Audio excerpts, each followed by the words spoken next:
For most of my adult life, I've carried extra weight, and not just physically. I've carried the emotional weight of stress, grief, and the responsibilities that come with caregiving. Anyone who has been a caregiver knows how easy it is to put your own needs aside.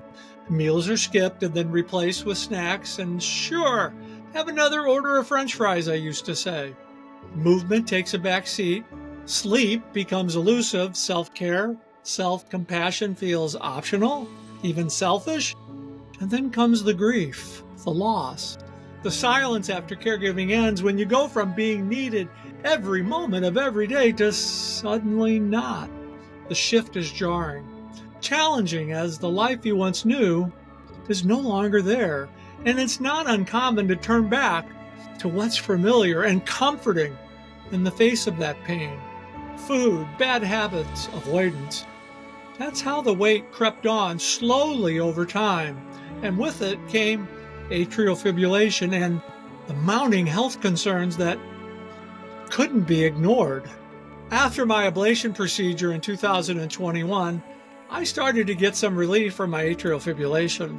I went on a keto diet and was able to lose some weight. Then my sister passed away. And before I knew it, the weight kept returning, pound by pound. Tomorrow was my favorite day of the week because that's when I said I'd do something about the weight coming back on.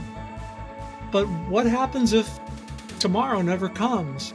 Late in 2024, I saw my cardiologist and weighed in at 230 pounds. I knew I was heavy as I couldn't fit into some of my favorite clothes, but what jarred me was when I saw one word on my file: obese. We had a spirited conversation. Well, you can be on pain meds for the rest of your life to control your sciatica.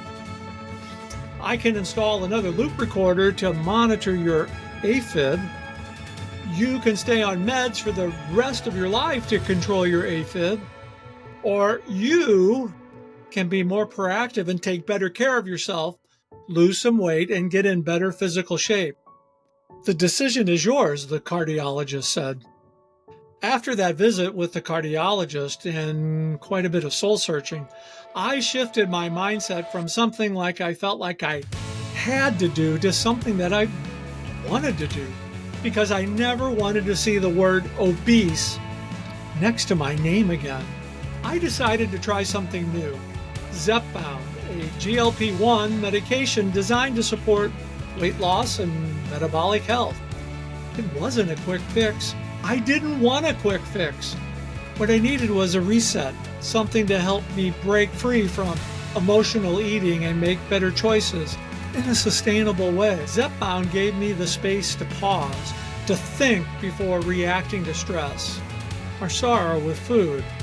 It helped curb the cravings that used to show up when I was overwhelmed or lonely, especially with those lingering habits of my caregiving years where grabbing fast food was easier than cooking a meal. For the first time in a long time, I felt like I was back in charge of my decisions, not just reacting to life's chaos or the weight of grief. And the results? I've lost 55 pounds, and while that number is exciting, it's also an adjustment. When you lose weight quickly, especially in your later years, your body needs time to catch up. I've had to relearn how to nourish myself.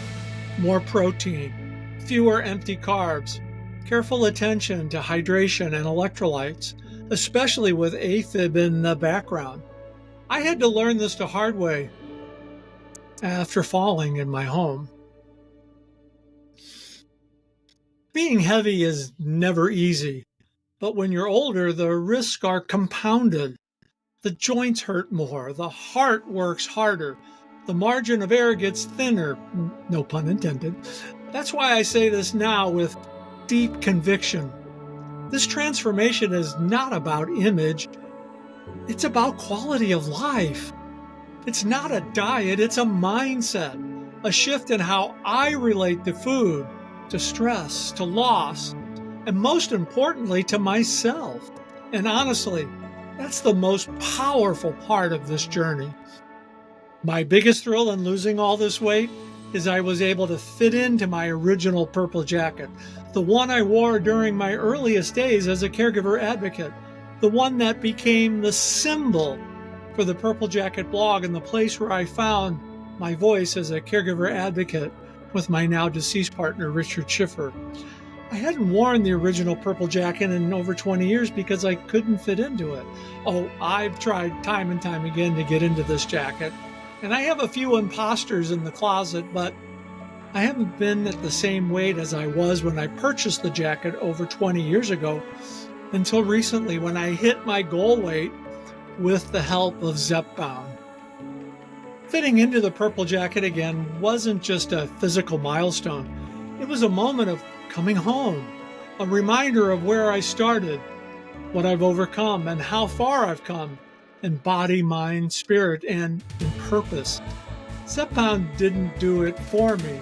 It helped me do it for myself. And in doing so, it reminded me that aging gainfully means something deeper. It means reclaiming independence, embracing joy, processing grief, being an advocate, knowing that it's never too late to take care of your own heart, physically and emotionally. So to anyone out there who is feeling overwhelmed, discouraged, grieving, or who thinks they are out of options, I see you. I've been there. You are not alone. And if you're navigating a path of recovery from caregiving, from loss, from health setbacks, from years of putting yourself last, know this: your next chapter can begin today. And it just might be the most fulfilling one yet. You can do it.